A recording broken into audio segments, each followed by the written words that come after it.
Hello, Asteries and Lovelies! Today's episode of Almighty Answers may actually answer one of your pressing questions. Who will save your soul? Well, not that so much, but on this episode I'll be talking about the reetest, most gladly bloke that ever will be. Who isn't me, of course. The Messiah!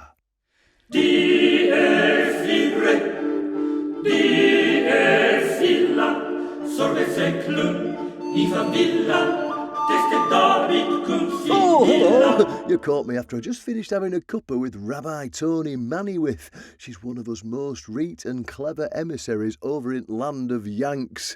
Good company, that one, I say, especially when having a cuppa. But I'm an ephemeral being, so tea might as well be stardust. Maybe us tea is stardust for all you know. Or perhaps it's ambrosia.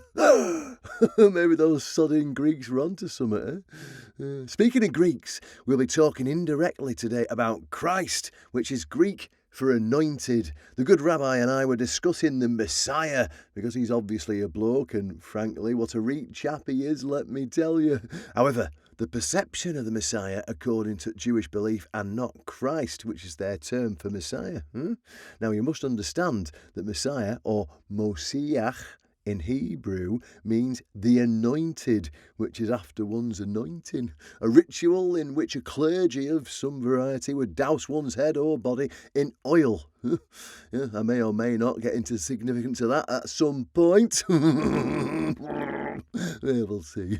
Jesus is effectively a mistransliteration into Greek of Yeshua or Joseph in Hebrew. Thus, Jesus Christ is essentially Oily Joe! With a name like that, it's no wonder he became the Messiah.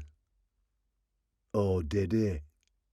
Right, back to Messiah in Hebrew belief. I've already explained that Messiah means anointed one, but does not imply a saviour of any sort. The Messiah is simply a reet bloke that'll reign over the Olam Habah, or peaceful word, thanks to me granting him with that power. That is, the Olam Habah is a peaceful and united world, which is why some may interpret it to mean paradise or some semblance of ruddy numpties. The reason they're numpties is because the interpretation should be of a united, peaceful world like Earth right now, except with peace and love. Belief in only one God. Guess who? Much like John Lennon's Imagine, except it's only one country, one God, one government, but with zombies. That's right, us lovelies. The Olam Habah will have peace, love, and all that, but also includes a whole bunch of exiles and the living dead. Wow, I'm not joking. The latter is one of us favourites because that leads to all sorts of rules and regulations by some of the most devout of us followers. And when I say devout, I mean these blokes are serious fucking business. Imagine the Messiah is at Olam Habah and some bloke without a liver or something approaches him. What are you doing here, mate, without your bloody liver? This is a land of peace, love, and a whole bunch of wholeness, and you're faffing about here without your liver, mate. You can't be part of this love and peace because you're incomplete. Not groovy, love. Not groovy. Seriously, the nerve of that liverless person to presume to walk into us paradise. That's why there are some Jewish laws that ascribe to the notion of a full body resurrection, so they routinely bury the body parts rather than go with the medical procedure for removal. That means that the resurrection could lead to loads of parts knocking about trying to reunite with that hand's body. I couldn't have planned it any better, really. In fact, there are some more Orthodox Jews that wear red or orange vests when there are bomb explosions or other some catastrophe that go about picking up body parts. They're doing that to bury them later in the event of a full body resurrection. What a grisly job that must be, eh? Another component of this full body resurrection means that there's a premium, and when I say premium, I mean it, on land close to the alleged location of the resurrection. Some Jews fork over loads of shekels to end up buried in the Mount of Olives, because that's where they approximate that the Messiah will appear and hold his resurrection palooza. The lads and I are holding a tour, but not a world one, because it's only happening in Israel. We may or may not be kicking it off at the Mount of Olives, because that's where the temple stood, but who knows? We may also go to Sfat or Sfased to end it, because why not? It beats Shea Stadium. That's why those spots are prime real estate. Additionally, in the US, there are Christian ministries that seek to help Jews move to Israel. They do so because, according to the biblical interpretations anyway, they believe that there needs to be a certain number of Jews in Israel for their Messiah to return. That is the purported reason, but I'll let you decide if you reckon that's the real justification. Part of the Messiah's return is that there will be an influx of exiles coming back to Israel to be part of Olam Habah. That's why there's such a great dispute over us treasured land. Although that weren't the intent. Or were it? I could just clarify the whole thing, and frankly, how many people can actually live in Israel? No, seriously, how many can? This is partially why there are disputes as to the legitimacy of the Israeli government. Well, not this per se, but the Messiah's return, or I guess appearance. That appearance signifies the true, everlasting Israeli government, and that is why some of us most orthodox of Jewish followers won't even enlist in the military or do other government-related activities. They'd rather believe in a theocracy rather than a democracy. Seems like a prevailing theme in so many places. Good thing they chose the right theocracy, innit? Hot dogs. What is the big deal anyway?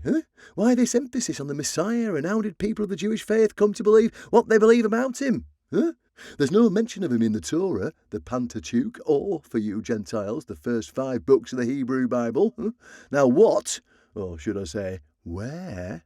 The idea starts sprouting in the books of the prophets, specifically Jeremiah, in which there is mention of Messiah ben David, or the son of David. You must be wondering, wait, what? Didn't we already talk about Shlomo? Well done, us most Reet followers that watch old videos, and if you didn't, you better go do it. Do it now. You wouldn't like me when I have a conniption. The version of the son weren't David's son Shlomo, but it's a rough translation of a descendant, meaning that David's line would rule Israel for all eternity because he was well reet with his zoology and botany and whatever. All Jeremiah says about this Messiah is that he'll be a well-wise bloke. Isaiah later suggests that this well-wise bloke will not just be a ruler, but a judge, which is important because that implies he will be a fair ruler. Not fair like handsome, although that too, but impartial, although what's the bloody point of all that wisdom if he weren't going to be fair? That's actually fairly prevalent in Jewish history because many of the kings were neither wise nor fair, so it further encapsulates the link between us most Reet selections and all them other numpties they've had in the past. That then leads to who the Messiah actually is. I mentioned him earlier. Yes, this chap. However, we all know that Jews do not believe that old JC there, Jeezy Creasy, were the Messiah. A proper gladly book, but not Messiah material for a few reasons. Primarily, the Messiah's appearance will result in the rebuilding of the temple, which was already up around Christ's time, so how the bloody hell could he be the Messiah when the criterion to be one weren't possible? Jews also believe that the Messiah will bring everlasting and eternal peace, and, yeah, well, that track record hasn't gone too well, not us fault though. I gave you lot all you needed and you've yet to make good on it. Sort it out. Jews count numerous fake messiahs, but 2 really stand out. A 17th century bloke by the name of Shabtai Tzvi, and a 20th century wanker knocking about calling himself Melech Moshaich, or King Messiah. Bloody hell, man, show a little humility, will you? Shabtai faffed about in the 17th century, Pokemoning followers until he had to convert to Islam or die. You can guess the choice he made, although some might argue he was still a Jew, but in secret. Old King Messiah were the head of the Chabad Lubavitch movement in the 20th century America when some proclaimed him the anointed and waited for him to return after his death. And waited. And waited. and waited. You get the picture, don't you? There are some who believe that the Messiah weren't an actual man, but any person that I deem worthy. Kind of like James Bond, but more of a title, really. It's impossible for you lot to know, as you've lost track of David's descendants. But Jews dislike not knowing stuff, so they've calculated that there are 36 righteous people on the planet at any one time.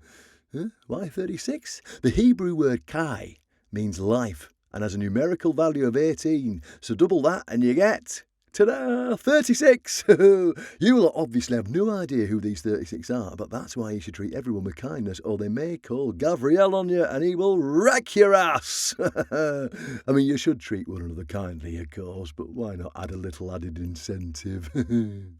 The concept of the Messiah leads different Hebrew followers to different mindsets. The more progressive-minded Reform sect wants to bring about a messianic age, rather than wait for the Messiah to arrive.